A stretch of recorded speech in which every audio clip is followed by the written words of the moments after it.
Imagine this, you're 35 and things are fine. You have a steady income, you've adapted to your routine, all of your bills are paid, your family's doing fine, but things just don't feel fine. You've noticed that you've been doing the same thing every day for the past decade, where you wake up, go to work, come home, repeat. You feel caged by this career that you've built, but you can't leave it because it's the one thing that helps you manage your responsibilities. All of a sudden, you wish that you had tried those things that you had a curiosity in your 20s or even in your late teens. Because had you tried these things, maybe your identity wouldn't be so limited. Instead of acting on this curiosity, it remained a curiosity. Unfortunately, many people live like this. They choose a career path, they work into it, and then they look back in a little bit of regret, thinking that they should have done more with the time that they had. A major reason for this is the school system that we have, where when you're 17 or 18, you're about to graduate high school. And what do you have to do? You have to enroll into college. And when you enroll into college, you have to pick a college major, which when you graduate with this degree, you're probably going to get a job in this specific field. So in a sense, when you're 17 or 18, you're kind of dictating the path of which you want to go in your life. But when you're 17 or 18, you don't really have a lot of life experience. You probably don't even know what it is you are truly interested in because you just haven't tried a lot of things. But regardless of that, this is still the time where you pick your college major. And when you go into college and you start pursuing this major, maybe you even realize that you don't like this thing like you thought like you would. But the thing is that if you go and try and change your major, in a way, you're kind of punished for it because you have to take more semesters. You're going to graduate later.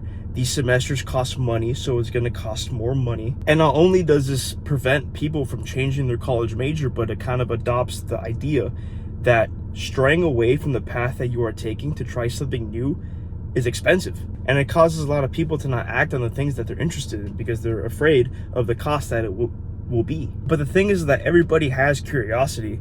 People are intrigued by multiple different things, and sometimes it could be very hard to just hone in on one specific thing. Everybody wants to build something. Everybody wants to start a business. Everybody wants to run a marathon or something, but a lot of people don't do it. But is it really that bad? Let's say you're curious of selling cookies for a living, starting a cookie business. Okay, this curiosity will lead deeper into interest, where you have the desire to now pursue this path that is this cookie business. And this interest will lead into a pursuit where you would plan out how exactly you are going to start this cookie business. Am I going to start in a farmer's market? Am I going to set up a booth in a park somewhere? Am I going to sell locally in school or something? And then with this plan, you would take action. You will take action, you'll set up that cookie business, you'll set up the booth, you'll sell your cookies, you'll get your reviews, you'll probably make money. And with this action, it will either lead into success or into failure. But with either outcome, you still gain the experience and you still gain the lessons. And with this experience and with the lessons, this leads you into confidence. You're confident knowing that this curiosity which you had, you took action with, you gained experience with it. It didn't remain a curiosity. You were bold enough, you were courageous enough to actually do something with it.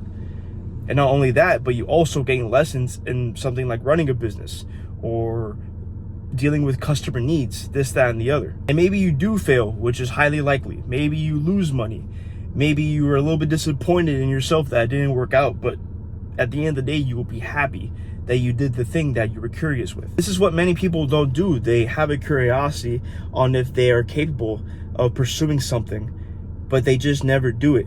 Whether it be fear of failure, whether it be the fear of the process or the contemplation of the expenses that it will have.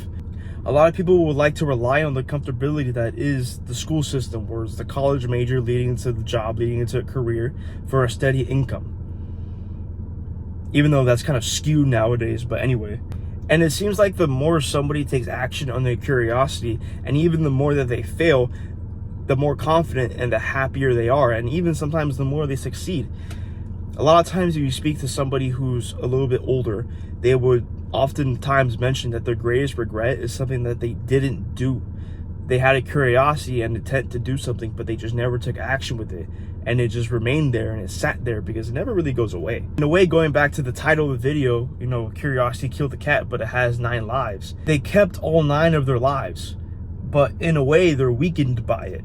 It's kind of like, a really stupid example would be like in Elden Ring when you fight Melania and she goes into phase 2, you don't get there until her health bar gets lowered, right? The coolest part of the boss fights are like phase 2, 3, or even 4, but they don't start off that way. The lower their health bar gets, the stronger they become. On the flip side, if you watch an interview from an entrepreneur, oftentimes they'll talk about how many times they had failed before they actually succeeded, how many businesses had crumbled into the ground, how many times they hit rock bottom before they were actually able to make their first million or even billion or whatever.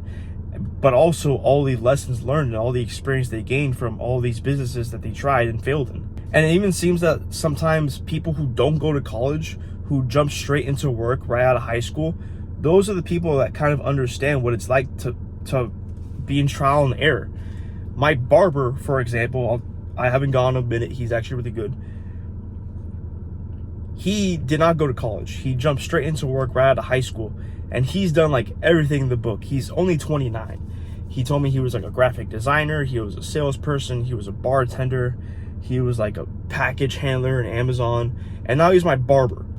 And he was telling me how all these different jobs that he worked in, many of them he got fired in, many of them he quit, aka he failed in. He learned a lot from them. And not only that, but because he has experienced these things of which he didn't necessarily like, now that he's a barber doing something that he really does enjoy, he enjoys it even more because he knows what it's like to partake in a career path or work or spend time in something which he doesn't necessarily enjoy. It's this ideology why I'm here talking to you, honestly, posting on YouTube, making these super cringy freaking videos because I'm just curious to see where it can take me, really. But there's a huge warning with this idea that curiosity without a guide isn't freedom. It can easily be a drift into no clear direction, and you kind of just waste your 20s sampling with no real foundation.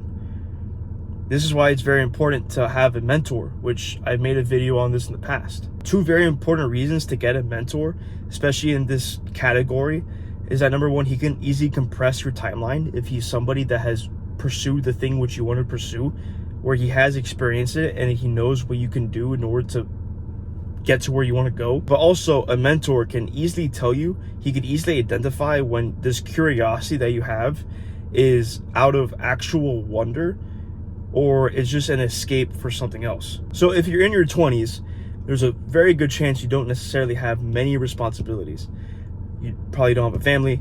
You may not even live on your own. You might even be responsible for your car payment. So in your 20s, now is the best time to kind of try these things that you want to try because it's cheap to be wrong in, and you could easily bounce back from failures. And even if you're in your 30s, you aren't necessarily doomed. Even if you have more responsibilities, you have a family, you have a house, you have a car, you could still pursue this thing which you're curious in on the side, of course. You can't just throw away everything that you've already built. So at the end of the day, if there's something that you really want to pursue, just do it.